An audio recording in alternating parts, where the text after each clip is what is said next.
Good morning, dear students. Today we will study the torque on a rectangular current carrying coil inside the magnetic field. Inside the magnetic field. ठीक है बेटे. तो ये एक आपके पास एक कोयल है. कोयल मीन्स वायर है एक. ठीक है. ABCD नाम दिया है इसको. ABCD. ठीक है. अब क्या बेटे यहाँ पे magnetic field in this direction. Magnetic field है ये यहाँ पे. This is the direction magnetic field B. ठीक है बेटे. अब बेटे इसमें देखेंगे कि जब इसमें करंट फ्लो हो रहा है, suppose current is flowing in this direction ऐसे का. ठीक है. तो इसको करने से पहले बेटे एक चीज आपको पता करनी पड़ेगी. ऐसे करंट है ये, करंट की डायरेक्शन. ठीक है. अब आपने ये तो पता कर लिया है कि force on a current carrying conductor में क्या होती है, वो होती है IL क्रॉस B. क्या होती है बेटे? IL cross B. लेकिन वही बात आ जाती है कि डायरेक्शन कैसे फाइंड आउट करनी बेटे. How to find the direction of the force. तो उसके लिए बेटे हमारे पास होता है left hand rule. In this way ये लेफ्ट हैंड रूल. ये देखो मैंने अपनी जो है ऐसे करके बताता हूँ आपको. अगर मैंने अपनी बेटे ये तीनों उंगलियां ऐसे mutually perpendicular to each other रखी हैं. ओके. अब क्या होगा इसमें कि जो हमारी फोर फिंगर है, four finger tells about the direction of magnetic field. And middle finger जो बेटे, मिडिल फिंगर क्या बताएगी? It will tell about the direction of current. Then the thumb will show the direction of force on the conductor. ठीक है बेटे. तो क्या लगा पता आपको कि direction of magnetic, direction of force on magnetic field क्या होगी बेटे? ये is given by the Fleming's left hand rule. Fleming's left, आपको नोट्स में कराया गया लेफ्ट हैंड रूल. तो इसमें क्या होता है बेटे कि फोर फिंगर क्या बताती है हमें? फोर फिंगर ये क्या बताती है? Magnetic field. ये याद रखना आपने, आगे भी यूज होगा. और मिडल फिंगर क्या बताती है? मिडल फिंगर क्या बताती है बेटे? Direction of current. Direction of current बताती है. देन द थंब क्या शो करता है बेटे? Thumb shows the direction of force. Force किस डायरेक्शन में लगे. और ये तीनों क्या होती है बेटे आपस में? Mutually perpendicular. आपस में तीनों ही क्या होती है? Mutually perpendicular. ठीक है बेटे. तो ये होता है. तो इसलिए मैं बता रहा हूं इसको क्योंकि यहां पे आप देखेंगे कि AB में किस डायरेक्शन में फोर्स लगेगी, BC में किस डायरेक्शन में लगेगी. अब देखो बेटे मैग्नेटिक फील्ड की डायरेक्शन क्या है? ये थंब. और इसमें करंट की डायरेक्शन क्या है? अपवर्ड डायरेक्शन है. BC की बात करें तो इसमें फोर्स लगेगी इन दिस वे और इसमें फोर्स लगेगी इन दिस वे. अब बात आ गई इसकी, तो इसमें करंट इन दिस वे, इसमें डाउनवर्ड लगेगी और इसमें अपवर्ड लगेगी. ठीक. ये क्या आ गई? इसको हम फोर्स लिख देते हैं. Force on BC. ये क्या आ गया? Force on AB. ये क्या आ गया? Force on AD. And this is force on CD. ठीक है बेटे. ये चार फोर्सेज आ गई. अब इसकी डायरेक्शन भी हमें पता चल गया बेटे. अब इसकी आपको पता कि L क्या लेंथ है? इसकी length of the coil. L क्या है? Length of the coil. और स्मॉल b क्या है? ब्रेड्थ. ब्रेड्थ होती है चौड़ाई. ठीक है बेटे. ब्रेड्थ. अब लेंथ में कौन कौन सा आएगा बेटे? AD है और BC. ठीक है बच्चों. और ब्रेड्थ में कौन सा आएगा? AB और CD. ठीक है बेटे. मेरे ख्याल ये आपको क्लियर हो गया. अब बेटे हम फोर्सेज निकालेंगे सारी. तो सबसे पहले बेटे हम फोर्स निकालेंगे. Suppose force on AB. Force on AB. तो फोर्स ऑन AB आपको पता है करंट कैरिंग कंडक्टर में कितनी लगती है? IL. L क्या है? इसकी लेंथ क्या है बेटे? AB है. I into L cross B. Cross B. B क्या है? मैग्नेटिक फील्ड है. ठीक है बेटे. तो ये आ गया क्रॉस प्रोडक्ट. और इसको अगर क्रॉस प्रोडक्ट को खोल देंगे तो AB की क्या वैल्यू बेटे? Breadth into B. और यहाँ पर साइन. अब इसमें साइन क्या है बेटे? 90 डिग्री. कितना यहाँ पर? साइन यहाँ पर आएगा 90 डिग्री. तो its value will be sine 90 degree. ठीक है. अब यहाँ पे बेटे वैल्यू क्या आ जाएगी हमारी? FAB की. ठीक है बेटे. तो इट विल बी या साइन 90 या साइन थीटा मान लिया यहाँ पर. FAB IBB. और यहाँ पर लिख दिया हमने साइन थीटा. ये FAB आ गया. ठीक है बच्चों. इसको 1 मान लिया. अब इसी तरह FCD निकालेंगे बेटे. FCD ये भी ब्रेड्थ है. तो यहाँ पर भी सेम वैल्यू आएगी IBB साइन थीटा। ठीक है बेटे, ये सेकंड बन गया। अब बेटे इन दोनों फोर्सेस को अगर आप देखें तो बिल्कुल इक्वल है, और यहाँ पर भी आएगा, मैग्नेटिक फील्ड भी आएगा, और यहाँ दोनों ऑपोजिट है और इनकी डायरेक्शन ऑपोजिट है, इक्वल एंड ऑपोजिट है, so they will cancel each other. F C D and F A B are equal and opposite, so cancel each other, so cancel each other.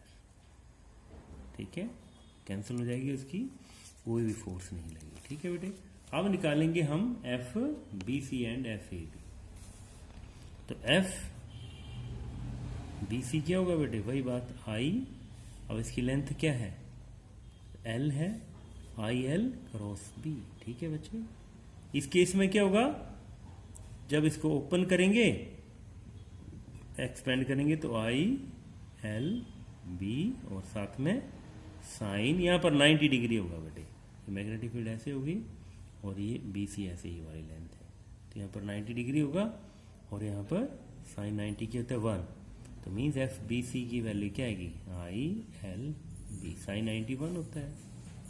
Similarly बेटे F A B A D, F A D की value क्या आएगी, F A D की value आएगी वही बात, L I L B same आएगी बेटे, दोनों आई ए डी और बी। अब अच्छा, अब इसमें क्या है, इन दोनों में देखें बेटे आप, पिछले और 1 और 2 जो थी, एफ ए बी और एफ सी डी क्या थी, इक्वल थी और ऑपोजिट डायरेक्शन में थी, इसलिए वो कैंसिल हो गई, और उनका लाइन ऑफ एक्शन भी सेम था बेटे।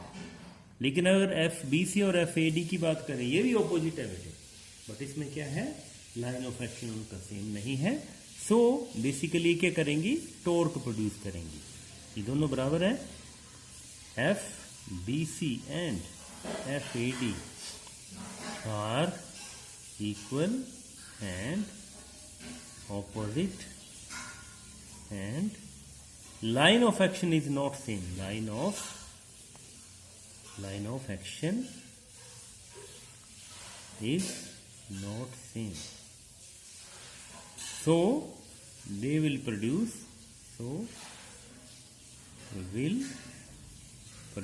क्या प्रोड्यूस करेंगे बेटे, टॉर्क,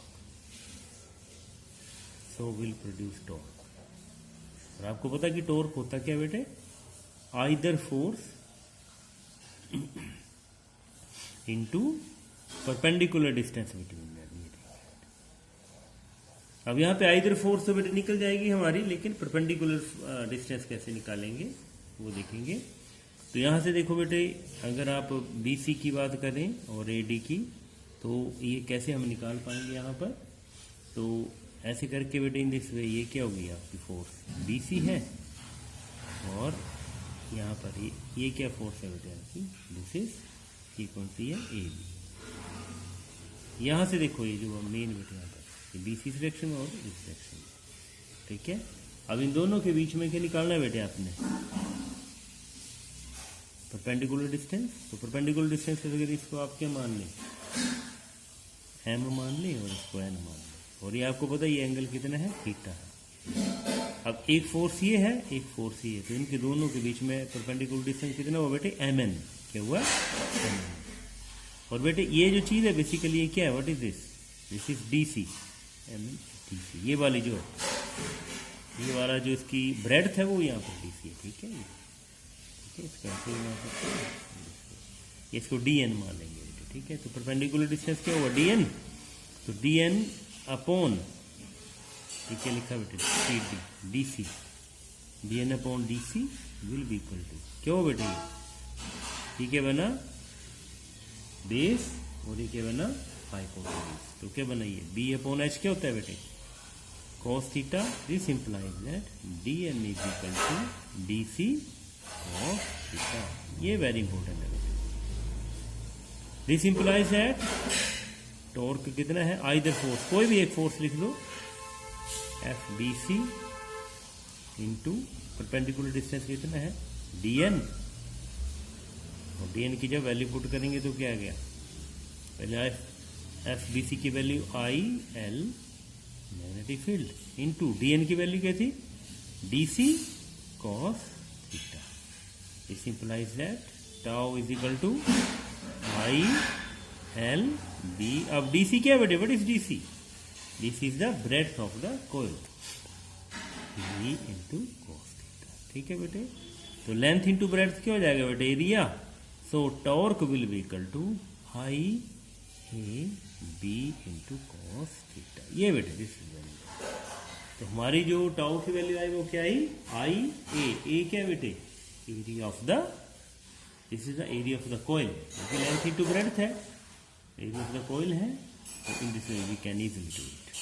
ठीक है बेटा, टॉर्क है, torque on a rectangular coil. Galvanometer होता क्या है, गैल्वेनोमीटर अभी हम इस न्यू सिलेबस में मेरे ख्याल ये है नहीं, लेकिन हमें पता होना चाहिए कि व्हाट इज गैल्वेनोमीटर। ठीक है, तो गैल्वेनोमीटर होता क्या बेसिकली बेटे, गैल्वेनोमीटर इज ए डिवाइस, मैंने पहले कहा था क्या करता है, use to detect the direction of, detect the direction of current, the direction of current, current की डायरेक्शन को डिटेक्ट करने के लिए डिवाइस होती है बेटे। ठीक है, अब इसको न्यू सिलेबस में बेटे ये है नहीं, जो भी आपका डिलीट हुआ है, लेकिन इसके बारे में थोड़ी सी जानकारी मैं आपको दे देता हूं। ये कौन से प्रिंसिपल पर काम है, it based upon the principle of, अभी जो हमने पढ़ा क्या प्रिंसिपल है बेटे, based on the principle of torque on a current carrying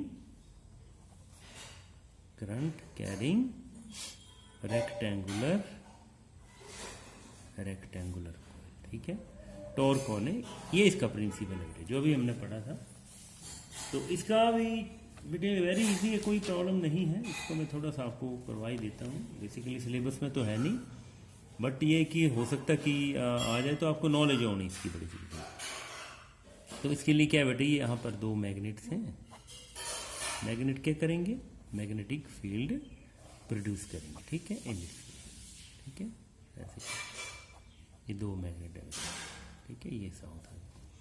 और यहाँ पर वही बात, रेक्टेंगुलर कोयल है, लेकिन इसमें नंबर ऑफ टर्न्स है, एक नहीं है, काफ़ी ज़्यादा। ठीक है, it contains number of turns, बहुत ज़्यादा नंबर ऑफ टर्न्स है। ठीक है बेटे, एक नहीं कई ज़्यादा यहाँ पर नंबर ऑफ टर्न्स है। ठीक है, और इसको कहाँ लपेटा गया बेटे, इट इज़ वाउंड ओवर ए, एक मेटेलिक मेटल का एक क्या है बेटे, उसमें इसको लपेटा गया, it is wound over A metallic cylinder. ये आपको बाद में बताएंगे कि इसके ऊपर क्यों लपेटा जाता है, ये मैग्नेटिक आगे पढ़ेंगे हम उसमें। ठीक है बेटे, इसके ऊपर इसको लपेटा गया है, ये क्या सिलेंडर है, और ये रेक्टेंगुलर कोयल है, और यहाँ पर एक स्प्रिंग लगाया गया है, स्प्रिंग। ठीक है बेटे, अब इसकी यहाँ पर दो स्क्रूज लगे हैं, स्क्रूज, जिसकी आपको पता है वायर होगी तो उसके टू एंड होंगे, एक एंड यहाँ पे लगाया गया है, दूसरा एंड यहाँ पे लगाया गया, और ऊपर इसमें इसको सस्पेंड किया गया फॉस्फोर ब्रोंजे वायर, फॉस्फोर ब्रोंजे वायर से इसको लपेटा गया। ठीक है बेटे, तो वेरी इसकी वर्किंग बहुत ईजी बेटे, होगा क्या कि जैसे आप करंट फ्लो करवाएंगे, यहाँ पे मैग्नेटिक फील्ड तो है जैसे हमने पहले पढ़ा था, तो वही बात, जैसे मैग्नेटिक फील्ड में इसमें करंट फ्लो करेगा तो ये क्या होगा, रोटेट करेगा। बट ये जब रोटेट करेगा तो इसमें वो तो पता ही है आपको, अभी जो हमने टाउ निकाला है, टाउ कितना था बेटे हमारा, torque I A B into cos theta, यही था बेटे, I A B into cos theta, जो भी हमने किया हुआ है, ये टॉर्क होगा। ये कौन सा टॉर्क है बेटे, this is the deflecting torque. कौन सा टॉर्क चाहिए, डिफ्लेक्टिंग, लिखा भी होगा मैंने नोट्स में, डिफ्लेक्टिंग टॉर्क है। और जो दूसरा टॉर्क है बेटे हमारा, जैसे ही रोटेट करेगा यहाँ पे एक रिस्टोरिंग टॉर्क लगेगा, जो इसको रोटेट होने में इसको ऑपोज करेगा, तो उसको बोलेंगे हम टॉर्क रिस्टोरिंग। रिस्टोरिंग टॉर्क जो है, जो इसको इसकी जो डिफ्लेक्शन उसको रोकेगा, जैसे ऐसे मुड़ने लगेगा तो ये जो स्प्रिंग लगा हुआ इसकी जो रोटेशन है उसको ये अपोज करेगा, इसलिए इसको बोलते हैं रिस्टोरिंग टॉर्क। और ये डिपेंड करेगा नेचुरली ये किस पर, थीटा पर। थीटा मीन्स जितनी ज़्यादा उसमें डिफ्लेक्शन होगी उतना ही ज़्यादा रिस्टोरिंग टॉर्क होगा। ओके बेटे, तो अब इसको देखेंगे, tau restoring is equal to, अब इसमें जब कांस्टेंट ऑफ प्रोपोर्शनलिटी हटाएंगे तो ये क्या होगा, tau restoring is equal to K into theta. ठीक है बेटे, अब के क्या होता है बेटे, के is the constant of proportionality. अब इन इक्विलिब्रियम की कुछ देर बाद ये रुक जाएगा ऐसे कर, ये रुकेगा कब, इसको बोलते हैं इन इक्विलिब्रियम। इन इक्विलिब्रियम क्या होगा, tau deflecting will be equal to tau restoring. ठीक है बच्चों, तो टाउ रिस्टोरिंग कितना है के थीटा और डिफ्लेक्टिंग कितना था, डिफ्लेक्शन कितना था आई ए बी। ठीक है, I A B into cos of theta is equal to restoring कितना था के थीटा। ठीक है, तो यहां से बेटे एक और चीज कर दी गई है कि बेसिकली ये जो हमारे मैग्नेट्स लगे हैं ये कनकेव टाइप बना दी गए हैं बेटे, कनकेव ये वाले, ये ऊपर से दिख रहा है बेटे, ऊपर से फ्रॉम द अपवर्ड डायरेक्शन, ये नॉर्थ आ गया, साउथ आ गया, और यहाँ पर ये क्या है बेटे, दिस इज द सिलेंडर, ऊपर से दिख रहा है, ऊपर से सिलेंडर जो लगाया हुआ हमने, मेटालिक सिलेंडर, जिसके ऊपर क्या आपने लगाई थी, दिस इज द कॉइल, ये कॉइल है बेटे, ठीक है, कॉइल है।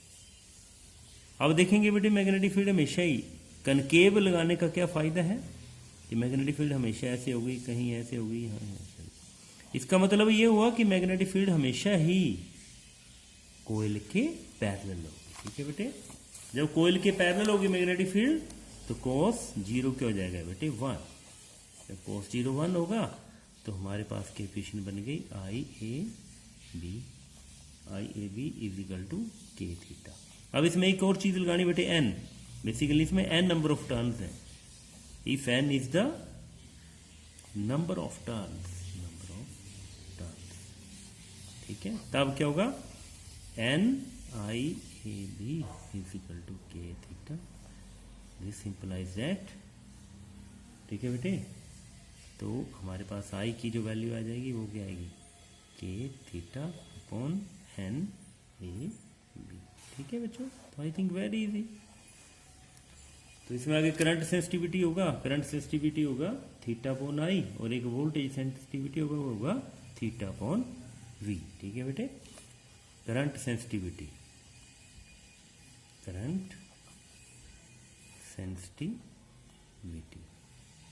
ये क्या होगा, थीटा अपॉन आई। ठीक है, तो थीटा अपॉन आई मीन्स इसको यहाँ ले आएंगे, थीटा अपॉन आई, तो क्या बच जाएगा हमारे पास एन ए बी अपॉन के। ठीक है बच्चों, आगे है वोल्टेज सेंसिटिविटी,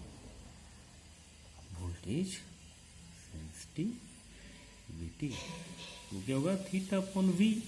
वी मीन्स यहाँ पे आर लगाना पड़ेगा, तो theta upon V, I R होता है ना, तो आर से यहाँ मल्टीप्लाई, आर से यहाँ मल्टीप्लाई, वी अपॉन के।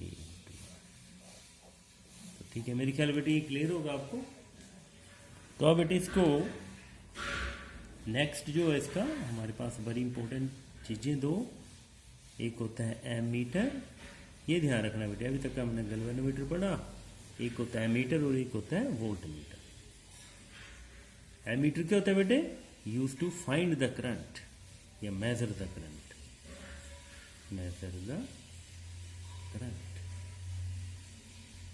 इसकी दो प्रॉपर्टीज होती हैं। नंबर 1, क्या प्रॉपर्टीज है बेटे इसकी, पहला तो it is having very less resistance, very low resistance, बहुत ही कम रेजिस्टेंस होती है इसकी। ठीक है, और सेकंड है always connected in series, always connected, इसकी मैंने क्वेश्चन लिखवाए भी हैं, ऑलवेज कनेक्टेड इन सीरीज। ठीक है बेटे, एक और क्वेश्चन आता है कि क्यों इसको ऑलवेज कनेक्टेड इन सीरीज। ठीक है बेटे, ये प्रॉपर्टीज आ गई। अच्छा है बेटे कि इसको हम अलग से नहीं बनता है बेटे, गैल्वेनोमीटर से ही बनता है एमीटर भी। ठीक है, एमीटर कैसे बनेगा, conversion of galvanometer into ammeter. Galvanometer से एमीटर कैसे बनाएंगे बेटे, बहुत इंपॉर्टेंट क्वेश्चन है। एमीटर जो वो गैल्वेनोमीटर से ही बनता है, इसको मैं नेक्स्ट पेज पे करूंगा। तो इसमें देखो बेटे गैल्वेनोमीटर से कैसे बनाएंगे इसको, ये है हमारा गैल्वेनोमीटर। ठीक है, अब याद रखना हमें पता है कि जो एमीटर है उसकी डिस्टेंस बहुत कम होती है। तो बेसिकली गैल्वेनोमीटर से जब हम एमीटर बनाएंगे या वोल्ट मीटर बनाएंगे, दोनों में क्या करना पड़ेगा, कनेक्ट आने एक रजिस्टेंस। अब आपको पता है कि जब हम एमीटर बना रहे हैं तो उसकी रजिस्टेंस कम होनी चाहिए। तो आपको पता है कि जब हम पैरेलल में रजिस्टेंस कनेक्ट करते हैं तो इसकी जो रजिस्टेंस है वो और ज़्यादा कम हो जाएगी। अगर जी कैपिटल जी जो है गैल्वेनोमीटर की रजिस्टेंस है और आर जो है रजिस्टेंस, तो ये क्या बन गया बेटे आपका, दिस इज एमीटर। यही क्या होता है, एमीटर। ठीक है बेटे, एमीटर। तो ये क्लियर हो गया। इसको शंटिंग भी बोलते हैं, शंटिंग। शंटिंग मीन्स कनेक्टिंग ए लो रेजिस्टेंस। ये याद रखना, क्वेश्चन आता है बड़ा important. Connecting low resistance in series, इसको बोलते हैं शंटिंग। अब बेटा देखो इसकी वैल्यू कैसे फाइंड आउट करेंगे, कि कैसे हम इसकी वो निकाल सकते हैं। तो अब आपको पता है कि सपोज यहाँ पर करंट आई है, आई करंट यहाँ पर। अब गैल्वेनोमीटर से मान ली कि small I into small G, I G is the current which is flowing through the galvanometer. तो यहाँ कितना बचेगा बेटे करंट, आई माइनस आई जी। अब आई माइनस आई जी जो करंट है वो कहाँ से फ्लो कर रहा है, थ्रू द रेजिस्टेंस आर। एक और बात पता बेटे, जब पैरेलल में कि voltage across the galvanometer is equal to the voltage across the resistance R. ठीक है, तो वोल्टेज अक्रॉस गैल्वेनोमीटर वोल्टेज क्या होती है, आई इंटू आर। तो यहाँ पर करंट कितना है, आई जी इंटू इसकी रेजिस्टेंस कितनी है, कैपिटल जी। ठीक है, और इसकी वोल्टेज क्या है, इसमें करंट कितना बेटे, आई माइनस आई जी। और रेजिस्टेंस को बेसिकली शंटिंग को हम एस लिखते हैं, तो एस भी लिख सकते हैं यहाँ पर एस, क्योंकि आपके नोट्स में एस है। तो यहाँ से वेरी इजीली एस की वैल्यू फाइंड आउट कर सकते हैं। क्या है ये, आई जी अपॉन आई माइनस आई जी। ठीक है बच्चों, तो this is the value of shunt resistance connected through parallelly to the galvanometer so that current I can flow through it. तो ये बन गया बेटे हमारा एमीटर। अच्छा, सेकंड है बेटे हमारा वोल्ट मीटर। वोल्ट मीटर, तो सबसे पहले वोल्ट मीटर होता क्या है, to find the potential difference.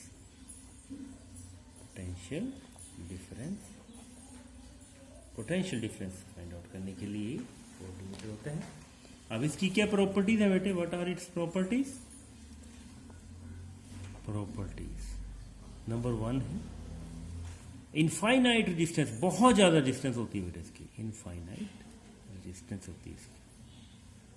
ठीक है, और 2 always connected in parallel, always connected in parallel. ठीक है, पैरेलल में कनेक्ट करते हैं। एमीटर में क्या था, बहुत कम रेजिस्टेंस थी, और इसकी क्या है, बहुत ज्यादा रेजिस्टेंस है। उसको सीरीज में कनेक्ट करते थे, इसको पैरेलल। ठीक है, इन सर्किट। अब बात ये कि इसको कैसे कन्वर्ट करेंगे, how can we convert galvanometer into voltmeter. ठीक है बेटे, क्या करेंगे, अब हम गैल्वेनोमीटर को कन्वर्ट करेंगे वोल्टमीटर।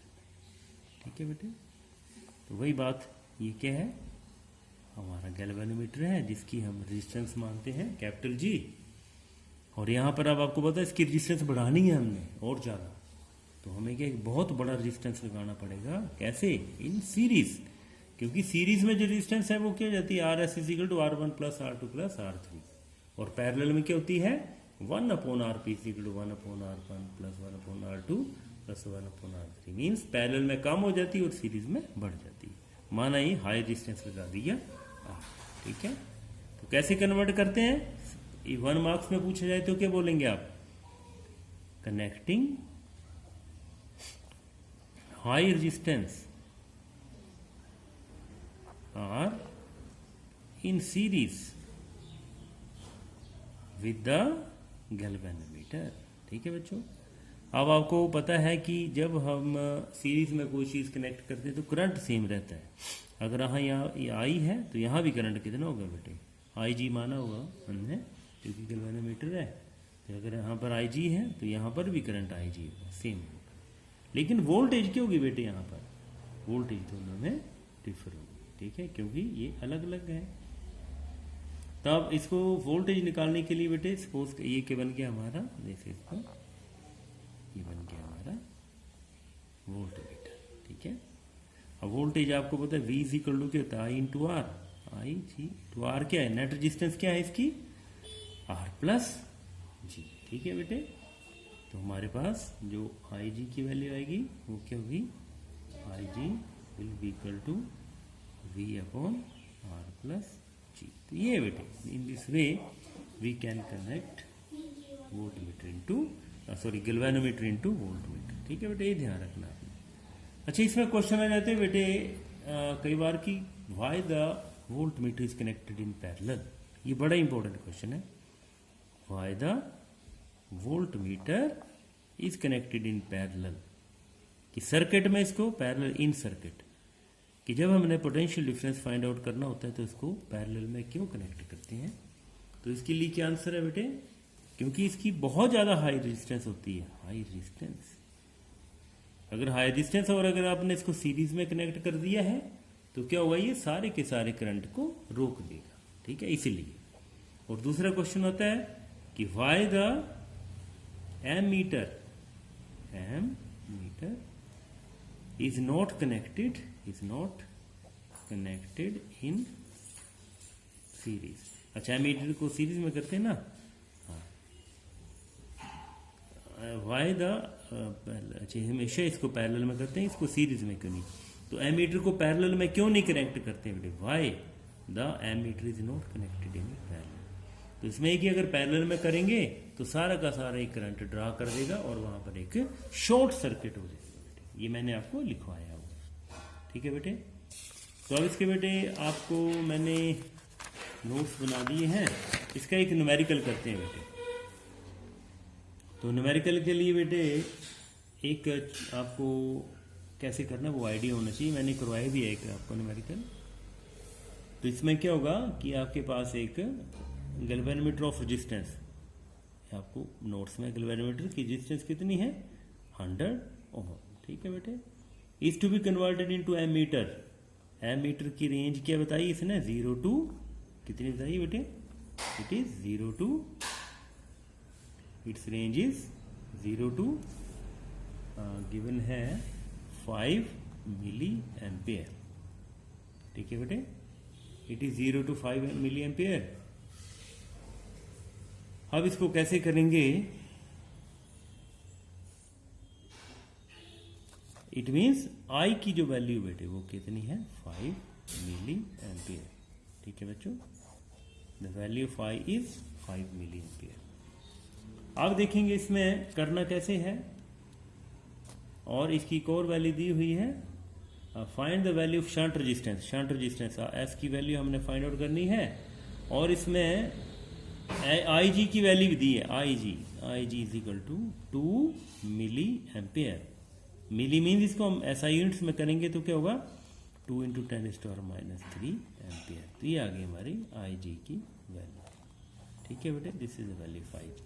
अब करना कैसे आपको पता है, इट इज आई जी की एस की वैल्यू क्या होगी, I G into capital G divided by I minus I G. तो वैल्यूज पुट कर देंगे, आई जी की वैल्यू क्या हमारे पास 2, ठीक है बेटे, और कैपिटल जी की वैल्यू है 100, और आई की वैल्यू कितनी बेटे हमारे पास, इट इज 5 और माइनस। अब एक और बात की, हमारे पास जो 5 एम्पियर तो दिए, लेकिन आई जी की जो वैल्यू वो कितनी है, 2 इंटू 10⁻³ ठीक है बेटे। तो यहाँ से देखेंगे हमारे पास आ जाएगा 200 और डिवाइडेड बाय, अब वही बात यहाँ पर 5 माइनस, अगर इसको लिखना होगा तो क्या होगा ये, इट विल बी 0.002, ठीक है बेटे। तो ये आपको पता है इसकी जो वैल्यू आ जाएगी वो आएगी हमारे पास 200 अपॉन, अच्छा 5 में से 5000 तो 0.002 माइनस कैसे करेंगे, यहाँ पे 8 बचेगा है ना, यहाँ पर 9, यहाँ पर 9 और यहाँ पर 4, 4.992, ठीक है बेटे। तो तो ऐसे इसकी ओम इसको कैलकुलेट करके ये हमारे पास वैल्यू आ जाएगी। ओके बेटे, थैंक्स।